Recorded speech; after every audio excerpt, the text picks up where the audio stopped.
ప్రపంచంలోనే మొదటిసారిగా ట్రిలియనీర్గా రికార్డు సృష్టించినటువంటి ఎలాన్ మస్క్ బిగ్ షాక్ తగిలింది. క్రమంగా ఆయన సంపద మొత్తం ఆవిరైపోతోంది. మీరు విన్న నిజమే. ఇటీవల మోస్ట్ వాల్యుబుల్ కంపెనీగా సంచలనం సృష్టించినటువంటి స్పేస్ ఎక్స్ కంపెనీ షేర్లు కుప్పకూలిపోయాయి. కేవలం 3 రోజుల్లోనే $600 బిలియన్ సంపద గాల్లో కలిసింది.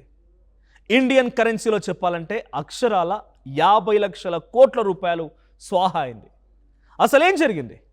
ఒక్కసారిగా స్టాక్ మార్కెట్లో స్పేస్ ఎక్స్ షేర్లు ఎందుకు కుప్పకూలిపోయాయి? ఇన్వెస్టర్లు ఎందుకు భయపడిపోతున్నారు? ఈ బిగ్గెస్ట్ క్రాష్ వెనుక ఉన్నటువంటి అసలు నిజాలు ఈ స్టోరీలో తెలుసుకుందాం. వీడియోని స్కిప్ చేయకుండా చూడండి. ఒక ట్రిలియనీర్ ఎలా పడిపోతూ ఉన్నాడు, ఒక పీక్ స్టేజ్కి వెళ్ళిన తర్వాత ఎలా డౌన్ఫాల్ స్టార్ట్ అవుతుంది అనేది. ఇక కొద్ది రోజుల క్రితమే SpaceX company stock market హిస్టరీలోనే ఒక రికార్డు బ్రేకింగ్ ఐపీఓని తీసుకొచ్చింది. దీని ద్వారా ఏకంగా $75 బిలియన్ ఫండ్ని కూడా రైజ్ చేసింది.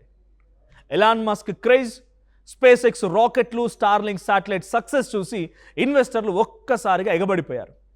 దీంతో స్పేస్ ఎక్స్ షేర్లు రాకెట్ లాగా దూసుకుపోయాయి.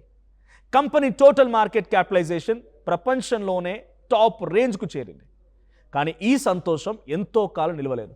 జస్ట్ 3 ట్రేడింగ్ సెషన్స్లోనే స్పేస్ ఎక్స్ షేర్స్ ఏకంగా 23% పడిపోయాయి. ముఖ్యంగా సోమవారం ఒక్కరోజే 16% క్రాష్ అయింది. ప్రతి షేర్ వాల్యూ పైన $154.60 పడిపోయింది. ఇలా క్రమంగా షేర్లు పడిపోవడంతో స్పేస్ ఎక్స్ కంపెనీలో $600 బిలియన్ తుడిచిపెట్టుకుపోయాయి. ఇంత పెద్ద క్రాష్ తర్వాత కూడా space X market value $2 trillion పైనే ఉంది. ప్రస్తుతం మార్కెట్ విలువలో స్పేస్ ఎక్స్ 6వ అతిపెద్ద కంపెనీగా కూడా ఉంది. మరి స్పేస్ ఎక్స్ షేర్లు ఇంత దారుణంగా ఎందుకు పడిపోయాయి? దీనికి main reason profit booking and over valuation. Famous financial expert Michael O'Rourke దీనిపైన స్పందిస్తూ ఒక ఇంట్రెస్టింగ్ కామెంట్ చేశారు. మార్కెట్లో సెల్లర్స్ మళ్ళీ కంట్రోల్లోకి కూడా వచ్చారు. ప్రపంచంలో ఈ షేర్లు కొనాలి అనుకున్న వాళ్ళంతా ఆల్రెడీ కొనేశారు. ఇంకా కొత్తగా కొనేవాళ్ళు లేరని చెప్పారు. దీన్ని అర్థం ఏంటంటే స్పేస్ ఎక్స్ షేర్ వాల్యూ దీని రియల్ బిజినెస్ ఫండమెంటల్స్ కంటే చాలా వేగంగా, చాలా ఎక్కువగా పెరిగిపోయింది. ఇన్వెస్టర్ల వల్ల స్టాక్ ప్రైస్ ఆకాశాన్ని కూడా తాకింది. ఎప్పుడైతే ఈ స్టాక్ పీక్ స్టేజ్కి చేరిందో అప్పుడు స్మార్ట్ ఇన్వెస్టర్స్, పెద్ద పెద్ద ఫండ్ హౌసెస్ తమ లాభాలని క్యాష్ చేసుకోవడం స్టార్ట్ చేశాయి. దీంతో మార్కెట్లో సడన్గా సెల్లింగ్ ప్రెషర్ పెరిగిపోయి స్టాక్ క్రాష్ అయిపోయింది. అయితే ఈ క్రాష్ వెనుక కేవలం ప్రాఫిట్ బుకింగ్ మాత్రమే లేదు. ఎలాన్ మస్క్ తీసుకున్నటువంటి కొన్ని అగ్రెసివ్ డెసిషన్స్ కూడా ఇన్వెస్టర్లో టెన్షన్ పెంచాయి. ఈ ఏడాది ఆరంభంలో స్పేస్ ఎక్స్ ఎలాన్ మస్క్కు చెందినటువంటి ఆర్టిఫిషియల్ ఇంటెలిజెన్స్ స్టార్టప్ కంపెనీ XAIని అక్వైర్ చేసుకుంది. ఈ ఒక్క డెసిషన్తో స్పేస్ ఎక్స్ కేవలం రాకెట్లు, శాటిలైట్లు తయారు చేసే కంపెనీగానే కాకుండా ఒక కంప్లీట్ టెక్నాలజీ అండ్ AI జాయింట్గా మారిపోయింది. ఇక AI కోసం స్పేస్ ఎక్స్ భారీగా ఖర్చు చేసింది. బ్లూంబర్గ్ రిపోర్ట్ ప్రకారంగా స్పేస్ ఎక్స్ హిస్టరీలోనే మొదటిసారి ఒక ఇన్వెస్ట్మెంట్ గ్రేట్ బాండ్ ఆఫరింగ్ ద్వారా కనీసం $20 బిలియన్ అప్పు సేకరించాలని ప్లాన్ చేస్తోంది. ఈ డబ్బు మొత్తాన్ని కేవలం AI రీసెర్చ్ అండ్ డెవలప్మెంట్ కోసం వాడనున్నారు. అంతేకాదు రిఫ్లెక్షన్ AI అనేటువంటి మరో ఆర్టిఫిషియల్ ఇంటెలిజెన్స్ స్టార్టప్కి కూడా కంప్యూటింగ్ రిసోర్సెస్ అందించడానికి మళ్ళీ $multi-billion అగ్రిమెంట్ కూడా చేసుకుంది. ఇక్కడ ప్రాబ్లం ఏంటంటే చాలామంది ఇన్వెస్టర్లు AIని ఒక గ్రేట్ గ్రోత్ ఆపర్చునిటీగా చూస్తున్నప్పటికీ మరికొందరు మాత్రం స్పేస్ ఎక్స్ ఆల్రెడీ ఉన్నటువంటి బిజినెస్ను పక్కన పెట్టి చాలా అగ్రెసివ్గా ఎక్స్పాండ్ చేస్తుందని, ఇది ఫ్యూచర్లో రిస్క్ అవుతుందని వరి అవుతున్నారు. ఎక్స్పెక్టేషన్స్ భారీ స్థాయిలో ఉన్నప్పుడు చిన్న తప్పు జరిగినా భారీ నష్టం వస్తుందనేది వీళ్ళ భయం. స్పేస్ ఎక్స్ IPO తర్వాత షేర్ ప్రైస్ అంతలా పెరగడానికి మెయిన్ రీజన్ ఏంటంటే మనలాంటి సామాన్య రిటైల్ ఇన్వెస్టర్లే. ఎందుకంటే IPO లిస్టింగ్ అయినటువంటి మొదటి 5 రోజుల్లోనే రిటైల్ ఇన్వెస్టర్లు ఏకంగా $405 మిలియన్ విలువైనటువంటి స్పేస్ ఎక్స్ షేర్లను కొనేశారు. అమెరికా మార్కెట్లో ఉన్నటువంటి యాపిల్, మైక్రోసాఫ్ట్, ఎన్విడియా, టెస్లా లాంటి టాప్ టెక్నాలజీ స్టాక్స్ అన్నింటినీ కలిపితే వచ్చే రీటైల్ మనీ కంటే ఒక్క స్పేస్ ఎక్స్లోకే ఎక్కువ డబ్బు వచ్చింది. రీటైల్ ఇన్వెస్టర్లో ఉన్నటువంటి ఈ విపరీతమైన క్రేజ్ వల్లే స్టాక్ అంతలా పెరిగిపోయింది.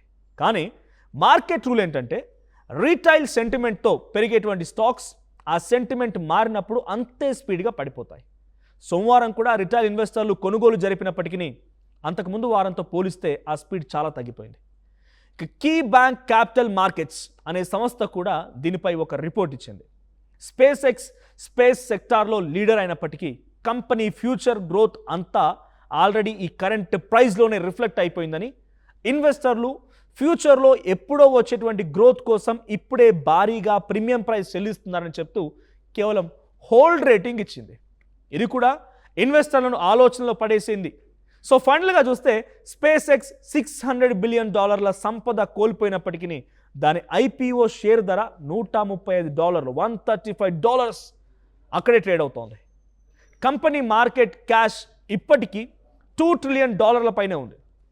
కాబట్టి దీని కంప్లీట్ ఫెయిల్యూర్ అనలేం, మొత్తం ఇక అయిపోయిందని చెప్పలేం.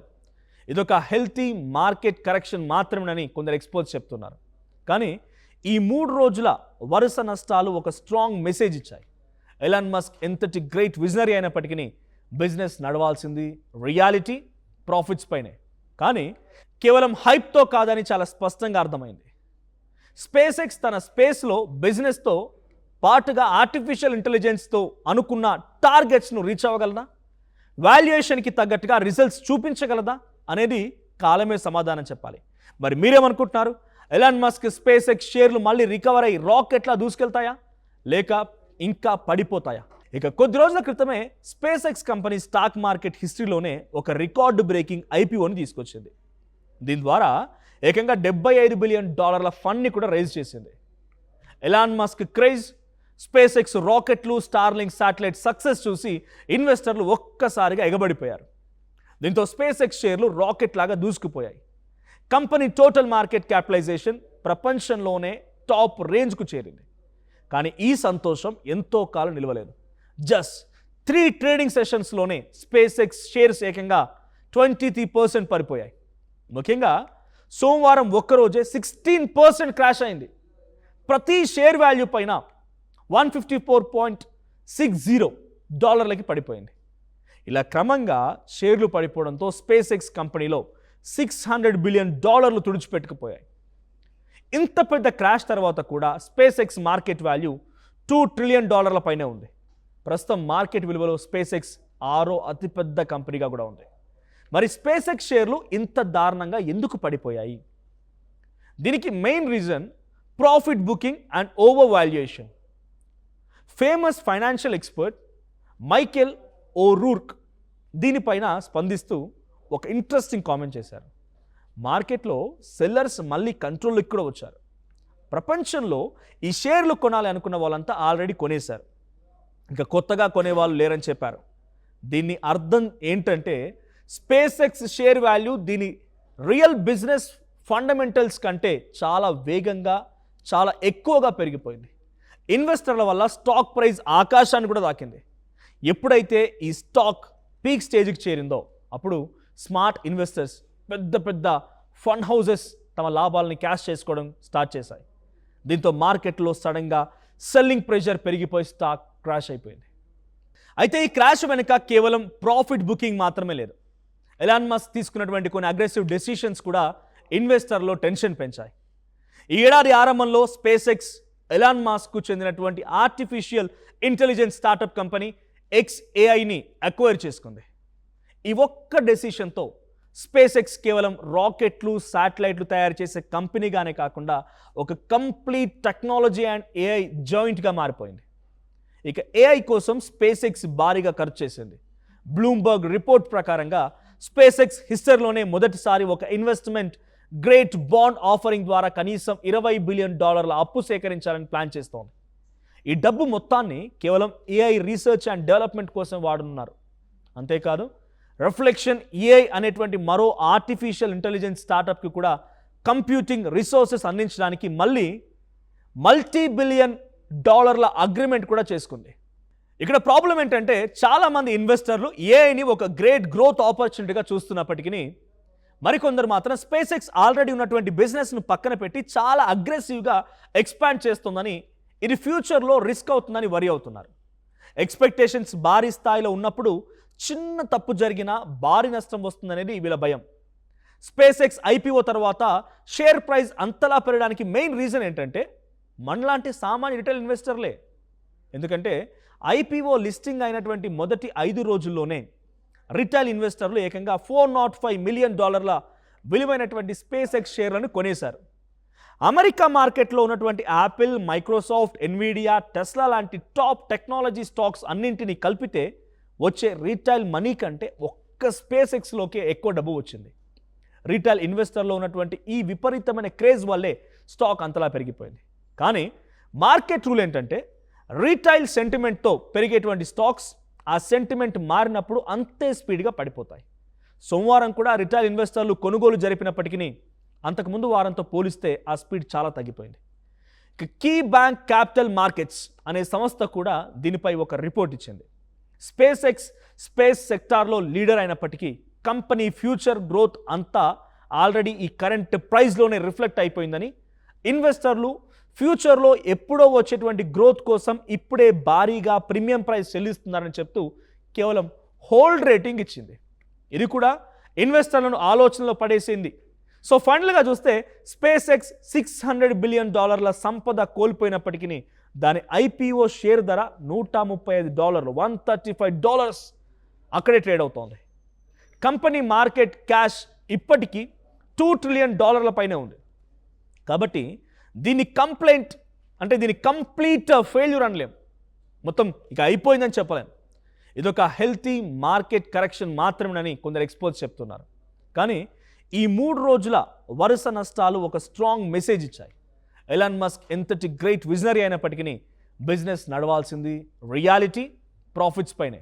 కానీ కేవలం హైప్తో కాదని చాలా స్పష్టంగా అర్థమైంది.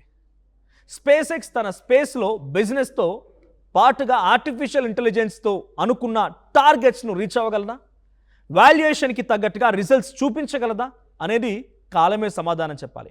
మరి మీరేమనుకుంటున్నారు?